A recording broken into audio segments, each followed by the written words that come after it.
Corona vaccine मानवता की रक्षा करने को तैयार।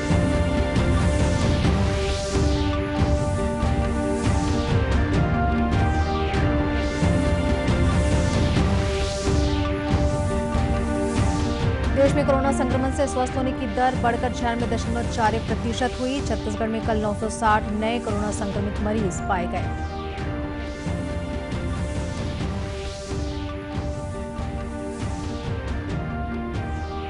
दक्षिण पूर्व मध्य रेलवे के महाप्रबंधक ने रायपुर रेल मंडल का वार्षिक निरीक्षण किया। कहा, कोरोना संक्रमण के कारण फिलहाल विशेष ट्रेनें ही चलाई जाएंगी।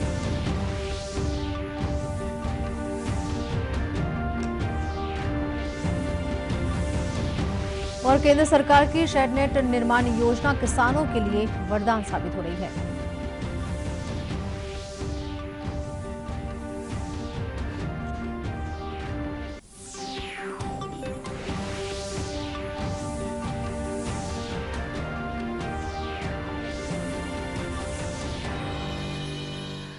नमस्कार, आप देख रहे हैं दूरदर्शन समाचार। मैं हूं सरोज गुप्ता। आप समाचार विस्तार से। प्रधानमंत्री नरेंद्र मोदी ने कहा है कि भारत स्वदेश में निर्मित 2 कोरोना वैक्सीन के टीकाकरण से समूची मानवता की रक्षा करने को तैयार है। उन्होंने कहा कि भारत में निर्मित उत्पादों और उपायों से पूरे विश्व को फायदा होगा।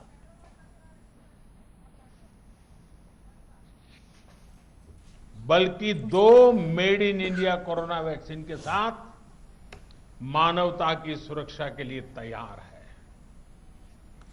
दुनिया की फार्मेसी होने के नाते दुनिया के हर जरूरतमंद तक जरूरी दवाएं पहुंचाने का काम भारत ने पहले भी किया है और आज भी कर रहा है। दुनिया आज सिर्फ भारत की वैक्सीन का इंतजार ही नहीं कर रही, बल्कि दुनिया का सबसे बड़ा वैक्सीनेशन प्रोग्राम भारत कैसे चलाता है, इस पर भी नजरें हैं। 16वें प्रवासी भारतीय दिवस के सम्मेलन का आज वर्चुअल तरीके से उद्घाटन करते हुए श्री मोदी ने युवाओं से भारत की संस्कृति और गौरव का विश्व भर में प्रचार प्रसार करने के लिए टेक्नोलॉजी का उपयोग करने को कहा। उन्होंने कहा कि इंटरनेट ने दुनिया के विभिन्न भागों के लोगों को आपस में जोड़ दिया है, लेकिन हमारे हृदय अपने देश के प्रति प्रेम की भावना से आपस में जुड़े हैं।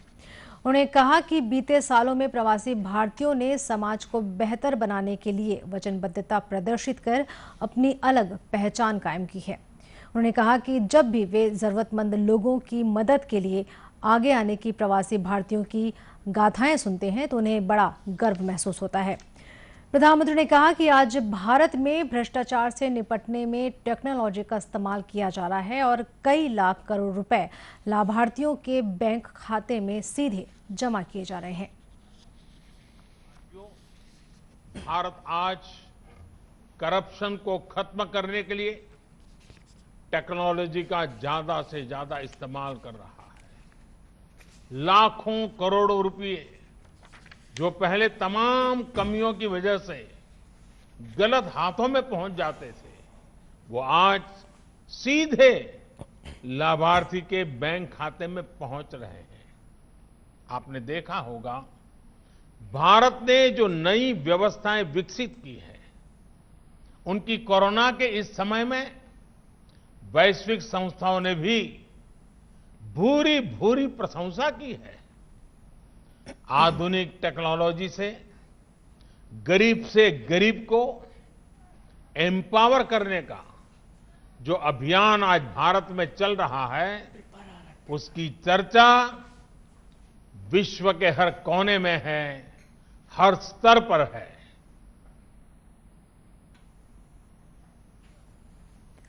प्रधानमंत्री ने उम्मीद जताई कि आज जब हम आत्मनिर्भर भारत के निर्माण का प्रयास कर रहे हैं तो प्रवासी भारतीय ब्रांड इंडिया को मजबूत करने में अपनी महत्वपूर्ण भूमिका निभाएंगे। देश में कोरोना संक्रमण से स्वस्थ होने की दर बढ़कर 96.41% हो गई है। वहीं देश में अब तक 18 करोड़ से अधिक कोरोना टेस्ट किए जा चुके हैं। केंद्रीय स्वास्थ्य मंत्रालय ने बताया है कि स्वस्थ होने वालों की कुल संख्या बढ़कर 1,54,000 से अधिक हो गई है। फिलहाल देश में 2,24,000 से अधिक सक्रिय मामले हैं। वहीं देश में संक्रमण से होने वाली मृत्यु दर 1.45% रह गई है, जो विश्व में न्यूनतम दरों में से एक है। इधर छत्तीसगढ़ में कल 960 नए कोरोना संक्रमित मरीज मिले हैं। इनमें सबसे अधिक रायपुर में 170 मरीज पाए गए हैं। वहीं कल 759 मरीज कोरोना संक्रमण से स्वस्थ हुए हैं। प्रदेश में अब तक 2,87,000 से अधिक कोरोना संक्रमित मरीज मिले हैं।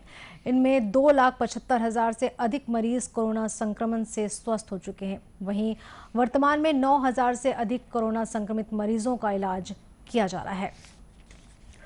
इस बीच लोगों को कोरोना संक्रमण से बचाव के प्रति जागरूकता बढ़ाने और कोरोना टीकाकरण के लिए प्रेरित करने के उद्देश्य से राजनांदगांव शहर में हस्ताक्षर अभियान चलाया गया। इस दौरान मास्क न पहनने वाले लोगों को रोककर कोरोना संबंधित दिशा निर्देशों का पालन करने की शपथ दिलाई गई।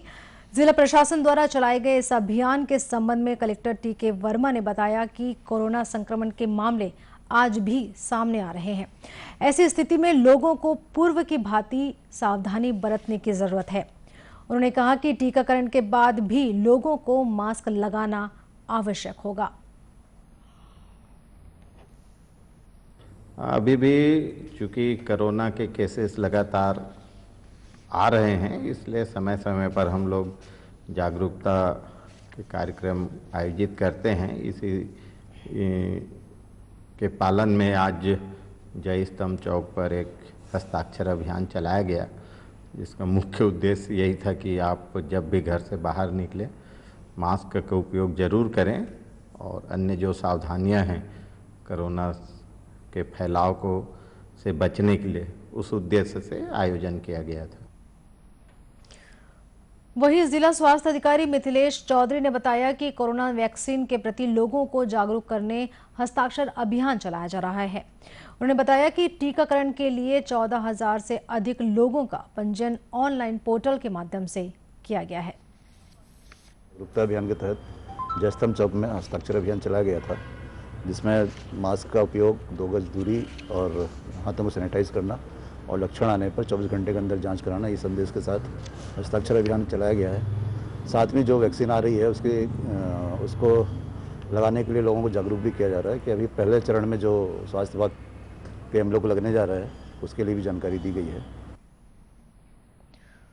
गौरतलब है कि इस हस्ताक्षर अभियान के माध्यम से जिला प्रशासन के द्वारा लोगों को अब भी कोरोना संक्रमण से संबंधित दिशा निर्देशों का पालन करने की सीख दी जा रही है। दक्षिण पूर्व मध्य रेलवे के महाप्रबंधक गौतम बनर्जी ने रायपुर रेल मंडल का वार्षिक निरीक्षण दल्ली राजा से रायपुर सेक्शन में किया। इस दौरान उन्होंने यात्री सुविधाओं और उनकी सुरक्षा की जानकारी ली। साथ ही जनप्रतिनिधियों, स्थानीय और व्यापारिक संगठनों से मुलाकात भी की। श्री बनर्जी ने आरपीएफ बैरक, रेलवे कर्मचारियों के आवासों का भी निरीक्षण किया। इस दौरान महाप्रबंधक ने दल्ली राजा स्टेशन पर नवनिर्मित 25 टाइप 2 रेल आवास, बाल उद्यान और ओपन जिम का भी शुभारंभ किया। इस मौके पर महाप्रबंधक ने मीडिया से बातचीत में बताया कि रेलवे बोर्ड से ट्रेनों के नियमित संचालन का कोई आदेश नहीं मिला है। उन्होंने बताया कि अभी अलग अलग रेलखंडों पर विशेष ट्रेनें ही चलेंगी, जिनकी संख्या जरूरत के हिसाब से बढ़ाई जा सकती है। ये आम तौर पर गाड़ियां अभी जो चल रही हैं, सभी गाड़ियां स्पेशल ट्रेन के नाम पर चल रही है और यह रेल मंत्रालय से in consultation with ministry of home, ministry of health और स्टेट गवर्नमेंट बना के वे कर रहे हैं, ताकि कोविड की जो महामारी है वो लिमिटेड में रहे।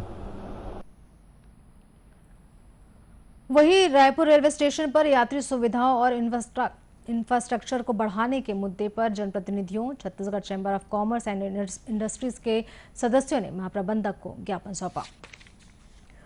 रायपुर के औद्योगिक क्षेत्र सिलतरा में टांडा गांव में बीती शाम एक केमिकल फैक्ट्री में आग लगने के बाद कई धमाके हुए। बताया जाता है कि आग ऑयल टैंकों में लगी, जिसके बाद धमाके हुए और आग लग गई।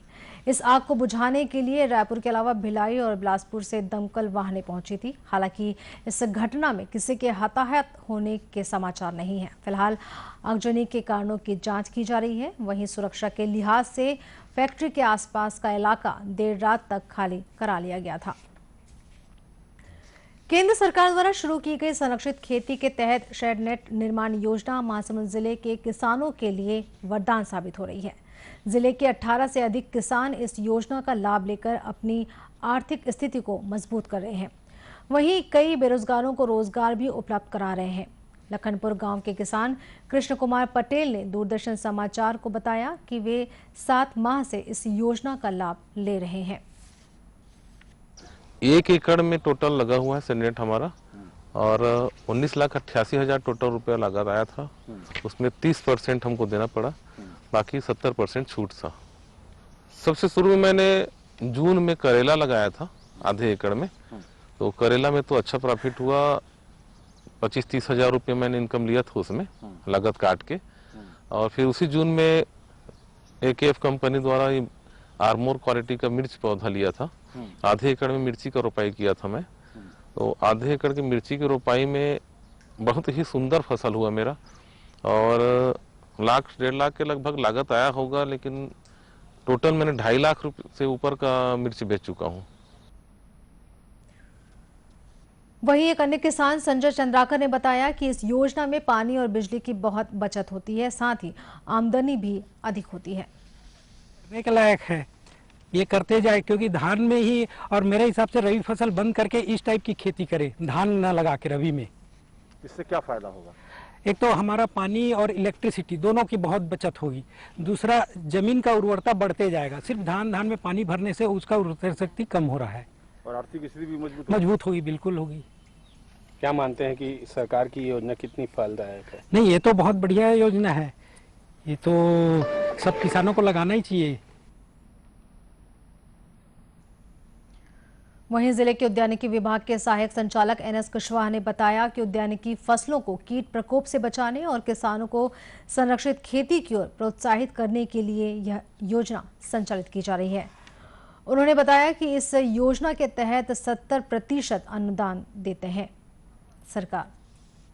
आज हम देख रहे हैं कि जो हमारी फसलें उगती हैं एक ओपन फील्ड में, तो उसमें कीड़े मकोड़े ज़्यादा लग जाते हैं, तो जो उत्पादन किसान को मिलना चाहिए, जो मेहनत करता है, वो नहीं मिल पाता है। इसलिए केंद्र शासन ने एक शेड नेट योजना निकाली है। इसको हम दूसरे रूप में संरक्षित खेती भी कहते हैं, कि अपन किसी भी फसल को एक संरक्षण के रूप में उत्पादन करें तो उससे क्या किसानों को लाभ ज़्यादा मिलता है। इसलिए इस योजना को किसान के हित के लिए शासन ने लागू किया है। इसमें शासन की तरफ से अगर देखा जाए तो 710 रुपये पर स्क्वायर मीटर का रेट है इसमें, जिसमें 50% की सब्सिडी 355 रुपये का हम सब्सिडी किसान के खाते में DBT के माध्यम से देते हैं। और उसका जब हम प्रकरण स्वीकृत करते हैं तो उसको लिख के देते हैं कि ये कंपनियां हैं, इनसे आप अपना किसी भी कंपनी से आप अपने स्तर से बनवाएंगे, और जब आप बन जाएगा तो हम उसका भौतिक सत्यापन करते हैं। भौतिक सत्यापन के पश्चात उसके खाते में हम सीधा पैसा जमा कर देते हैं।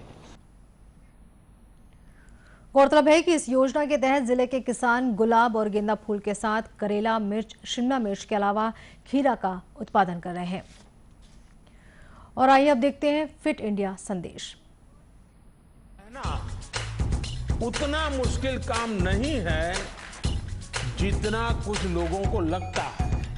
फिटनेस की डोज आधा घंटा रोज, इस मंत्र में सभी का स्वास्थ्य, सभी का सुख छिपा हुआ है। आधा घंटा फिटनेस को ताज़ा खबर को ताज़ी हवा में पढ़ लो। अरे पार्क नहीं तो छत पर थोड़ी वॉक ही कर लो। सब्जी हो या तरकारी हाथों में भर लो। अरे 2 मंजिल का जीना है, ढीली ही चलो। फिटनेस की डोज आधा घंटा रोज। कोरोना से बचाव के लिए मास्क, सैनिटाइजर के साथ ही सोशल डिस्टेंसिंग का भी पालन करें। कोरोना को हराना है, मास्क जरूर लगाना है। इसी के साथ यह समाचार बुलेटिन यहीं समाप्त हुआ। नमस्कार।